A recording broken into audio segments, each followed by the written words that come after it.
Think of the thing that you go to bed at night regretting that you didn't do. It's like, oh, I wish I had worked on X, right? Whatever that goal is, or that thing you shelved and said, hey, someday I'm going to do this. Welcome to Habit Masters. I'm Sheldon, I'm Jeff. and we have a wonderful, concise, but poignant episode for you today. If you missed our last one, we're talking about upper and lower limits. Today is related, but it's different. I think you'll find it very enlightening. Jeff, you want to just kick us off? Well, we like to dig into these things a little bit. That's why we're doing each of them for 3 weeks to a month. And with this one, I think we found a way to end your pain. And you may be wondering, what pain are you talking about, Jeff? Like, I'm feeling good, right?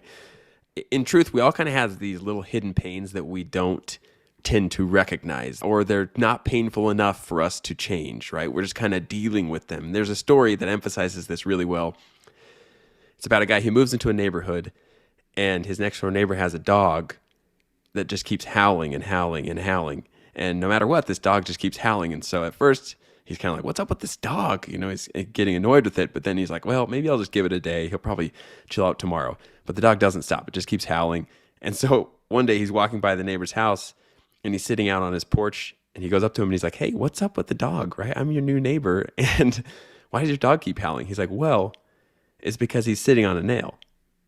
And he's like, what? Why doesn't he get off the nail? He's like, well, it hasn't become painful enough for him to move. And so moral of the story is kind of similar to us. Like, where are we sitting on a nail in our life? There's so many areas of our life where we maybe just are tolerating the pain or annoyance or regret that we're feeling. And today we want to share with you how really leveraging the lower limit and making that a priority in your life can help you remove yourself from the nail in the simplest way possible. And let's give some examples. What are some nails in our lives, Sheldon? It's like your health. You know you want to get better or more healthy for yourself, for your children, for your spouse. And yet it's not quite a big enough. I mean, a lot of people, it's like something will happen and then they get this diagnosis from the doctor that's like, all right, that makes it painful enough. You know, just all of a sudden it's like, if you don't change, there'll be drastic consequences. It makes it painful enough to like, all right, it's time to do something about it now. That's a great way of putting it. And I think either you can change it now with where the pain is minor, or you can wait until that thing gets infected and now you have to change, right? It's like the dog finally, they have to take him to the doctor, and it's like this thing got infected and now they have to do all this surgery and it's forced to change.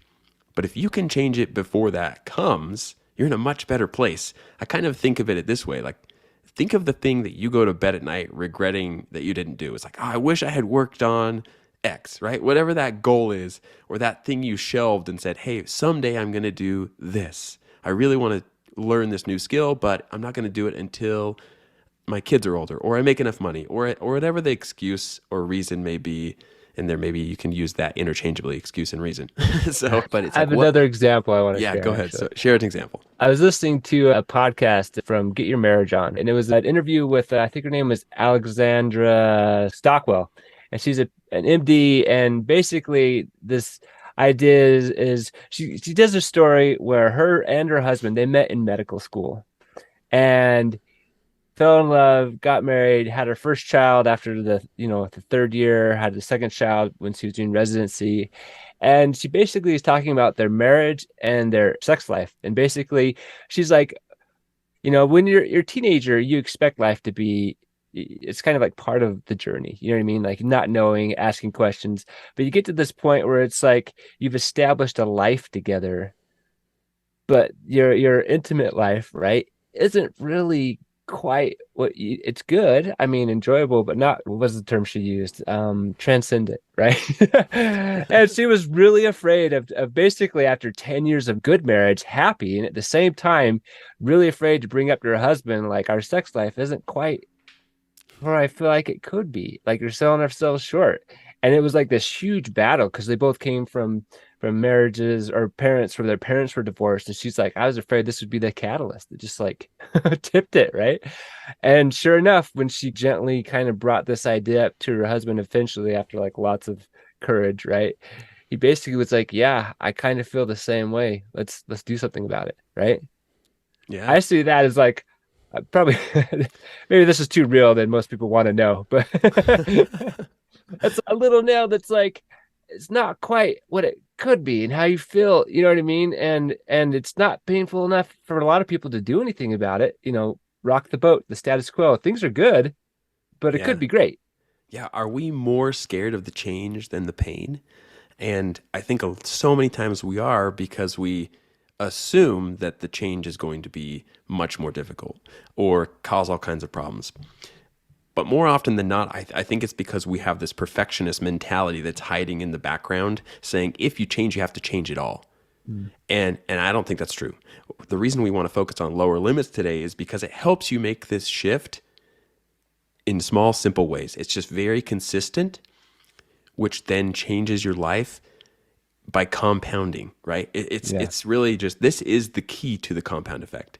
It's figuring out what's the minimum effective dose that I can use. And we heard from one of our mentors recently, he called some tasks that he does minimum standards of excellence. And that's kind of the same idea.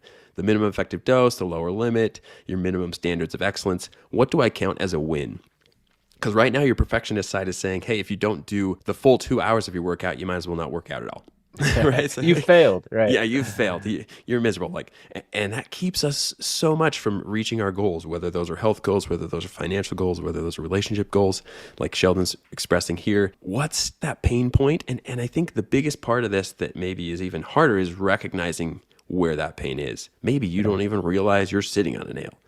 It's just a minor annoyance in your life that you've been dealing with for so long you don't even think about it anymore, or you've pushed it to the background of your mind. And I'm getting a little too into the weeds on this, but I feel like there's so much power in what we're about to share. So Sheldon, give them the synopsis here of how this works. Yeah. So again, upper and lower limits, this fits really well. But the way Ben Hardy he describes the minimum standard of excellence, it was like a little bit more nuanced. I really liked it. So he laid out his minimum standard of excellence is kind of the lower limit, but basically, if I do this, the results will compound into something that results in excellence. And he gave examples of like his writing.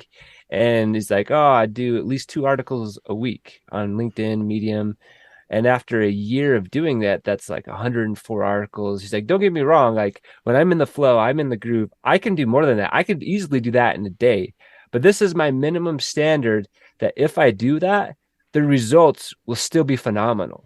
Right. Mm-hmm. So the minimum standard of excellence is like, I'd say for me and my wife, we like to exercise in the mornings together. It's either the minimum standard is like a yoga video or a 12-minute hit. We like to spend more time working out than that. But if all else fails, I can do a 12-minute Tabata. Do you know what I mean? Like we can do a quick yoga video together, but compound that over weeks, months, and years. Even if that's all we did, a quick yoga video or a 12-minute Tabata, the results will still be phenomenal. We'll still Mm-hmm. be in great shape. Absolutely. That's a great example. And this all kind of comes back to what our podcast is really about, which is helping you make daily progress towards your biggest goals. Or not even daily, but consistent progress towards your biggest goals. And the reason we call ourselves habit masters is because we think that's the most important skill in order to get you there. Because as part of your daily routine, you already have things you don't even think about that you do. You brush your teeth, maybe you write in your journal, you say your prayers, you read your scripture, whatever those things are that you just do daily out of habit and out of a historical desire to be better are things you don't necessarily have to schedule in anymore. So the stuff we're talking about is making progress to the new you. So Yeah. what's the future you're looking to be, and what is that change you're seeking to make? And now start with that. And what it did for me, like when I was listening to Ben Hardy talk about it, it really simplified how to execute this plan. So how you execute this plan and really get this working in your life is to write out those minimum standards of excellence, or this minimum effective dose for you in your life of, okay, what do I do daily? What are some tasks that you do daily that either maintain your life or you're using to progress your life towards where you want to go in the future? And just write down, okay, here's what I do. I write in my journal, I read my scripture, whatever those things are. And I keep using those because those are a few of my habits. And then after you've written that list, for daily, you do a weekly list. Okay, what am I going to do weekly? And then from there, you go monthly. So you could do daily, weekly, monthly. Write out the things that you're going to do in each of those measurements of time. And then the next step that I would suggest to you is to look through those and say, okay, which are already habits that I do without having to think about anymore. I don't have to use all my willpower to get myself up in the morning and do my exercise, like Sheldon's saying, right? His exercise has become a part of his daily routine. And if he ever misses it, it feels worse for missing it than it is hard to get to do it, if that makes sense. Right. I don't know if I phrased that properly, but you get it. Well, and I think this is a good distinction because we all have an identity of who we are and the things that we do that really they make us. And if you're listening to this podcast, it's because you're a high achiever. Do you know what I mean? Like all the people who are listening to this, they're striving, they're trying. Do you know what I mean? So this includes you, but at the same time, we're all fortunate enough to grow up in societies and families that instilled good habits, good identities into who we are. Mm-hmm. And, that if I were to not brush my teeth at night, that would feel worse than the effort it takes to floss and brush every night. Do you know what I mean? That's just part of probably everybody who's listening to this, probably part of their identity. Do you know what I mean? So it's the goal, the thing that you're trying to change. It's something different from what it is now. Like we all have things we want to be, do, and have. And so we're trying to get toward, change our identity, change what we do to be that thing, do those things, and have this stuff, right? So this really applies to, this change we want in our identity, this change we want in our goals and what we can achieve. Exactly. So you want to list and say, okay, here's the things I already do. And then say, here's the things I'm working on improving. So these are areas of focus for me to create the new me, or to at least prove the new identity I've already committed to. It's like, I'm committed to becoming a marathon runner. I'm committed to becoming an author, right? Whatever that looks like for you, now take and say, okay, what's on my list daily? What's on my list weekly? What's on my list monthly that relates to that big goal? And really, you want to narrow it down to 3 at the most, because otherwise it's just too many, right? It gets overwhelming, and you start to think, oh, wow, I'm never going to accomplish this. And then that perfectionist creeps back in. So we want the minimum effective dose, remember? So these should be related to those big goals, areas of life you're focused on improving, and that align with the new identity you've committed to. And we've talked about that. If you want to know more about that, go back a couple of months in our episodes where we talk about new identity. So it's going to give you a good starting point for that. The minimum standard of excellence. I like that term a lot because, again, I want to exercise more in a day, right? And if I'm able to, it'll help get me toward my goal faster. But the minimum standard of excellence is like, I think it's a little bit different than lower limit. Sometimes the lower limit, the consistency of the habit is more important than the quantity. So the lower limit, if you have to, it's one push-up, right? It's writing, it's opening your journal and writing one sentence, right? Yeah. Like the bare minimum to keep the going consistently. But minimum standard of excellence is kind of like this lower limit of where, even if this is all you accomplished, like literally all you did is the minimum standard of excellence, after 2 months, 3 months, a year, you would see tangible results, like excellence. You know what I mean? You'd have this real progress. So it could be the same as your lower limit, but I see it's a little bit nuanced in that, he's like, I want to write more. I want to do more than this. But like, if this is all I accomplish, it'll have been a great year. Absolutely. So those, or a great day, right? A great day. Like, yeah. Yeah. It's like a great day, a great week, a great month, a great year. Because a great day compounds into a great week, compounds into a great month, and so on and so forth. Yeah. And I feel like that's the beauty. Like, consistency is this superpower that we've all overlooked. And that's what we're all about, is helping you become more consistent by learning the tools of building habits so that you can create the habits that are moving you forward in your life. Because you already have habits that are keeping you where you are, and those aren't bad. We don't want to necessarily get rid of those, but we want to start infusing some of these new habits that are creating this future you that is living your best life, not just 10 years from now, but right now. Because it buoys up your confidence. It gives you all this courage and motivation to say, oh, wow, I'm not just... Like a week goes by of doing the thing that you've been putting off for years, and you suddenly feel like, wow, I've made more progress in the last week than I have in the last 5 years. towards this goal. And there's so much power in that, even if it's really small steps. Yeah. So, how do we wrap this up into a nice nutshell? Good question. So, I mean, ultimately, it comes down to progress, not perfection. Is living in the game. You know what I mean? One little thing, real quick. Jeff is a wonderful. It's part of who he is to journal every day, right? That has been things I've done in varying consistency over time and to varying success. And as we were talking today, it dawned on me part of the reason was because when I tend to journal, I tend to focus on the gap, meaning like I'd write down like where I fell short. Why am I falling short? And why do I feel this? Do you know what I mean?